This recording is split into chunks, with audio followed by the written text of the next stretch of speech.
This is Daily Blast Live. We're talking about what you're talking about. Get real. No. This Just is stop. a sham. It's finally here. Drum roll. Welcome to DBL. See that smile? It's Friday. It is Friday. Say it. Very exciting. Say what? Say, Jeffrey, it's Friday. Jeffrey, it's Friday. Happy Friday.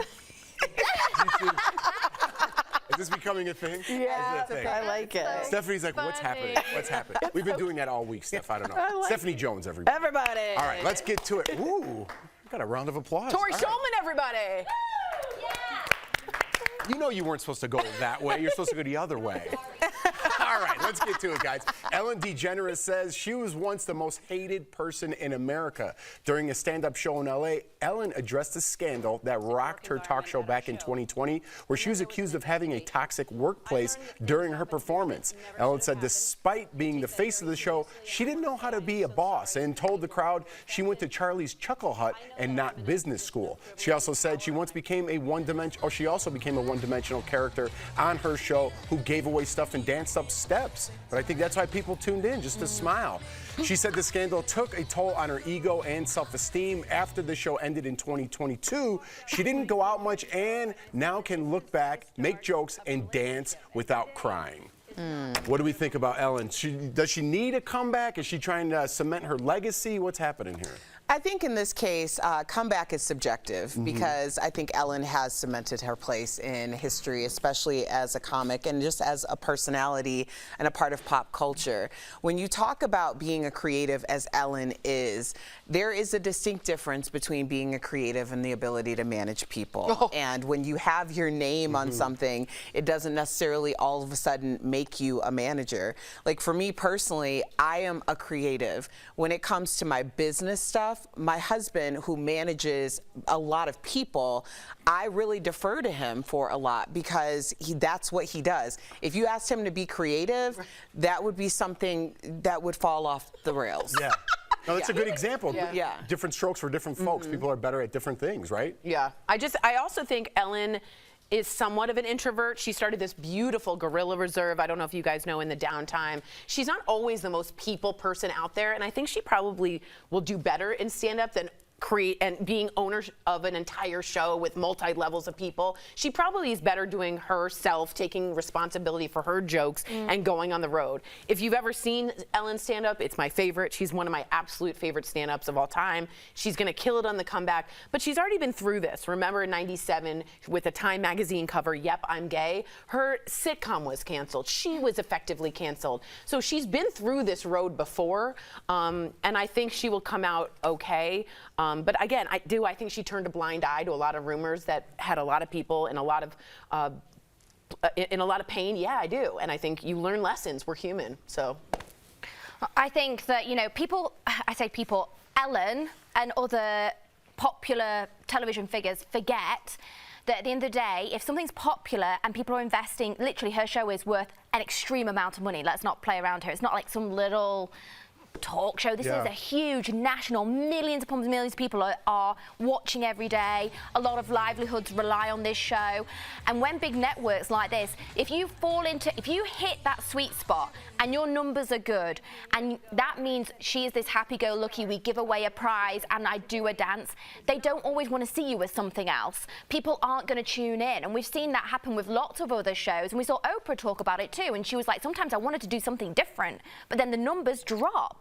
And then obviously who gets the blame for that? It will be Ellen or it'll be the producers. Right. So I mean, it's very, very difficult. So I understand that for her creative side, she's probably like, oh, I got labeled as this character. But at the end of the day, when you're getting millions upon millions of dollars, as a paycheck, and that is the character, at the end of the day, on television, you are that character. Yeah. So it's hard to, I understand she's like, oh, I'm so sad, I don't want to be happy all the time. But at the end of the day, that was the role. Otherwise, the show wouldn't have had the success it had, and Ellen wouldn't be the home name that she is. Yeah. Speaking of money and pounds, she has plenty of it. She definitely does. All right, let's talk Gisele, because she broke down in tears after she was pulled over in Florida by the police. Check out this body cam footage. The model said she was being chased by paparazzo. Take a look. I was just trying to stay from that guy. I understand who you are. I know that. I'll give you there's nothing I can do about that. No, but he's stalking me. What do you need? Why are you crying? No, I'm so tired. Everywhere I go, I have these guys after me. Nothing protects me. I can't do nothing. I just want to live my life. I can't prevent them from doing their job, which is to take pictures. So, I don't even know how that's allowed. do you need anything else? Can I assist you in anything else? No, sir. That was my wife after I left this morning. No, just joking. She had those moments. She has those. I feel really. Wow. I'd be crowd. Never mind.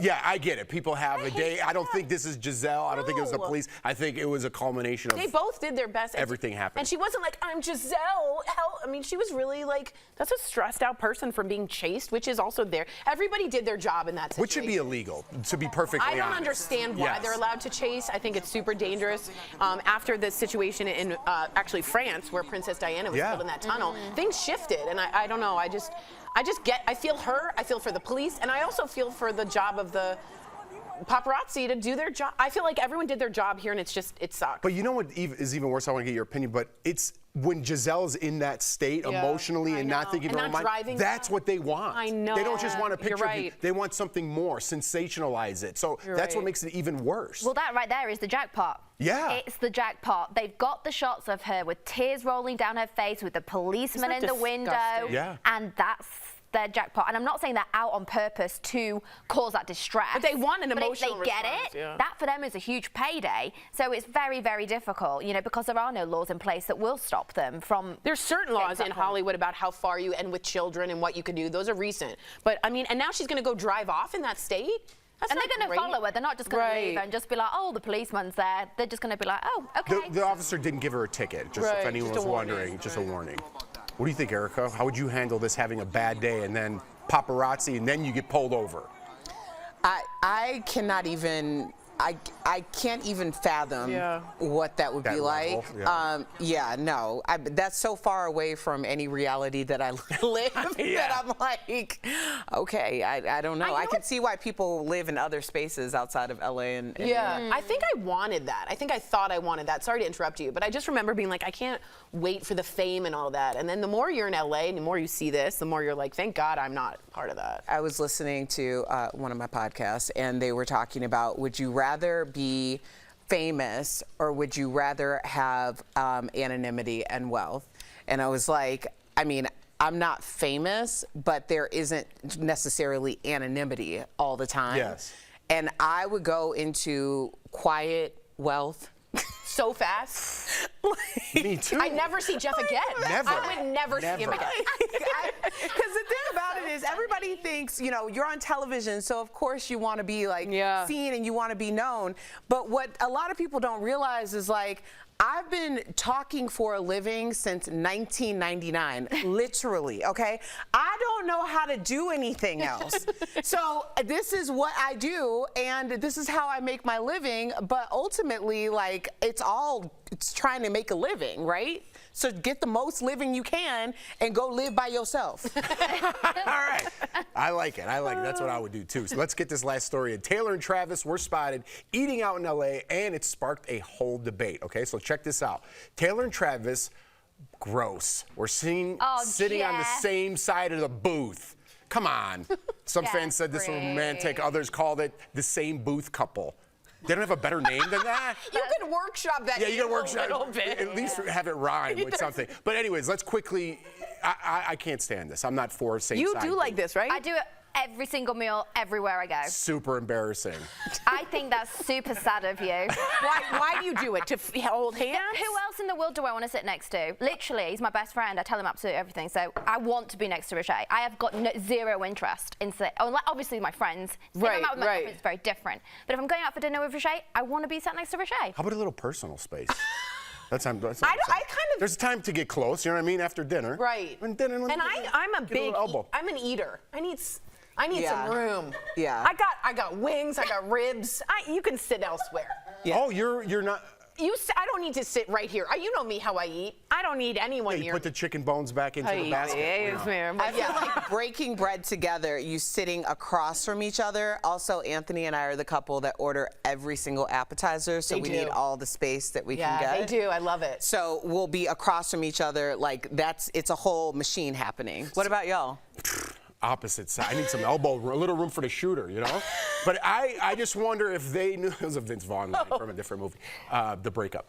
But I wonder if they knew this going in and they talked about it, like, hey, let's sit on the same side because it'll drive people crazy. I wonder if they have this conversation. I think that that's going to drive people crazy. I think she's on the inside and he's protecting her from anybody trying to come up, I think is what happens. You don't want to put Taylor Swift in with no one protecting her from the outside, is what I think. I think that's actually very smart. Yeah. All right, teach your own, just having a little fun on a Friday. Coming up on DBL, our interview with Kathy Griffin. She's talking about her comedy tour, and Drake uses AI, Tupac, and Snoop Dogg vocals for a diss track. Erica's going to explain in her segment what Erica's watching.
Welcome back.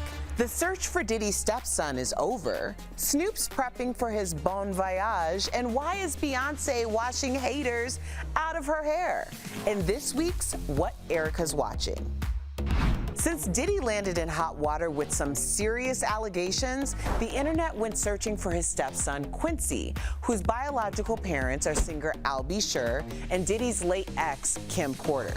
And to the surprise of Quincy's followers, he shut down the rumors with a special announcement.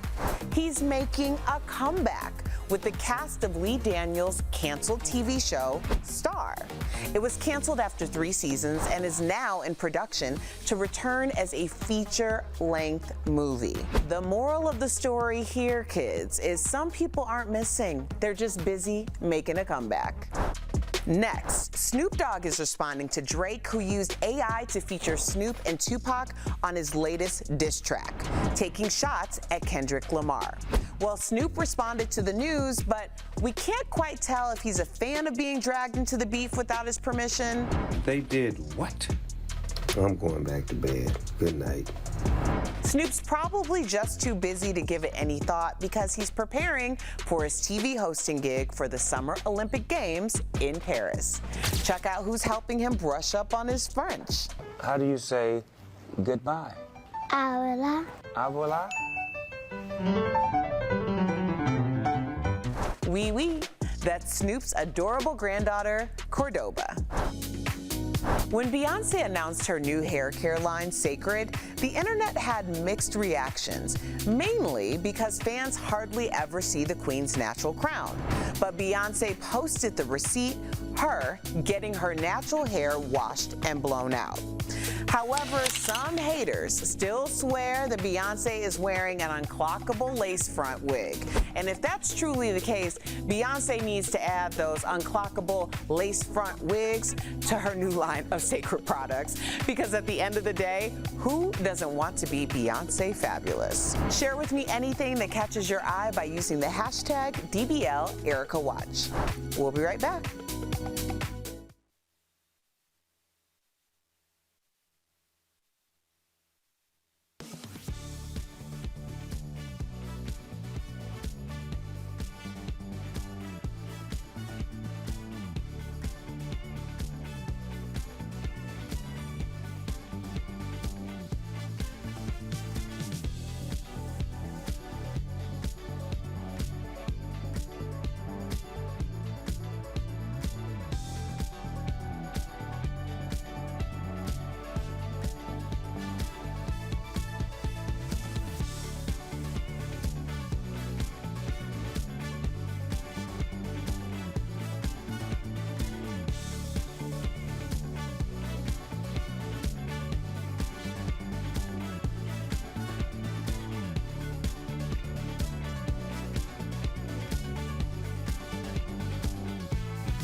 Welcome back. From the D list to the PTSD list. Kathy Griffin has been through it all, and now she's back on the road, trying to make sense of the last few years and bringing her fans along for the ride.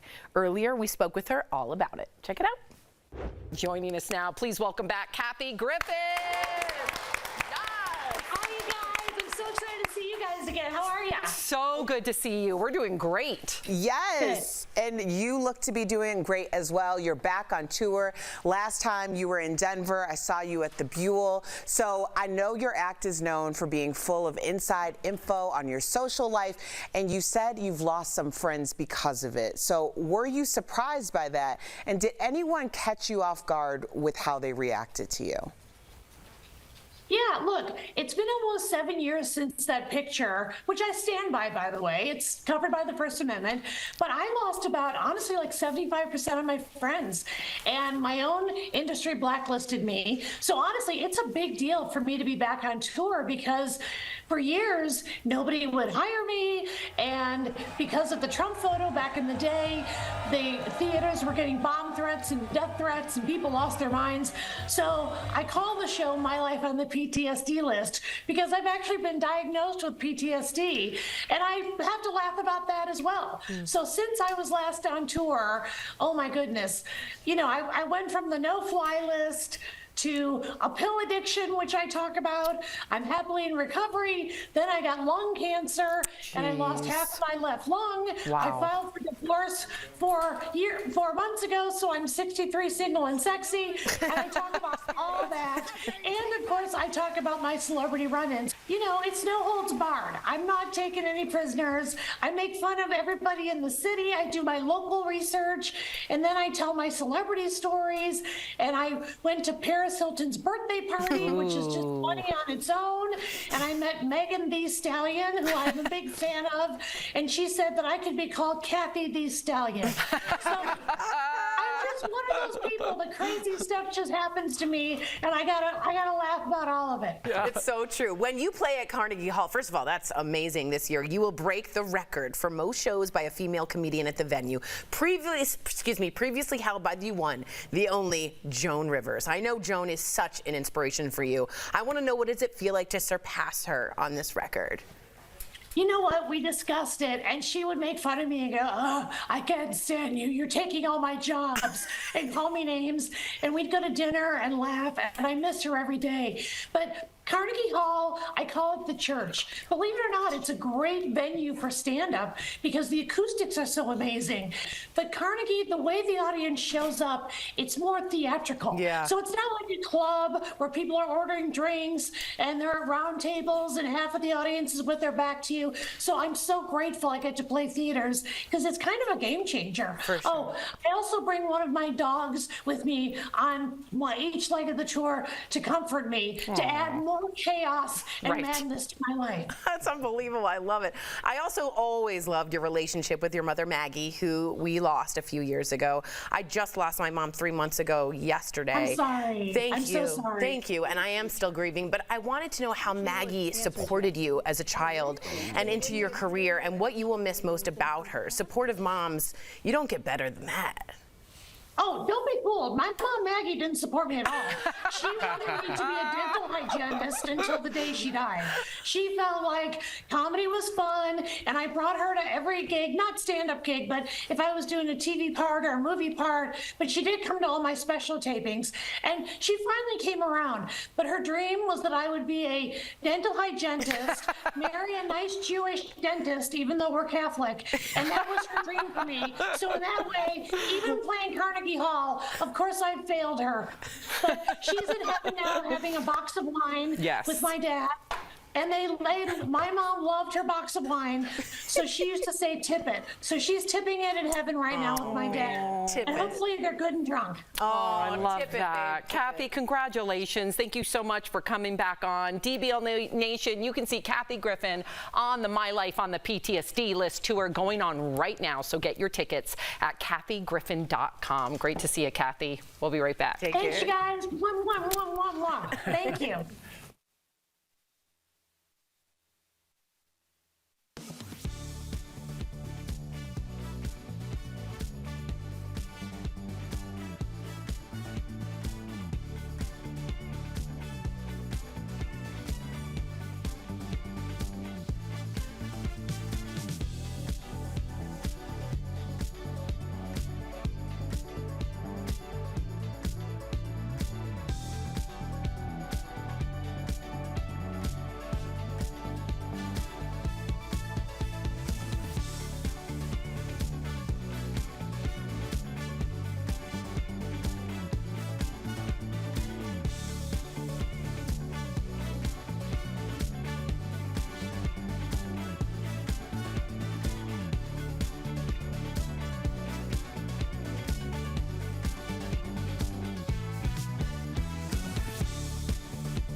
Welcome back to DBL. Would it surprise you if I said women with female doctors are more likely to live longer? Well, a new study revealed that not only do they live longer, but they're also less likely to be readmitted to the hospital. And get this, if male doctors could close the gap in care, more than 5,000 women could be saved each year.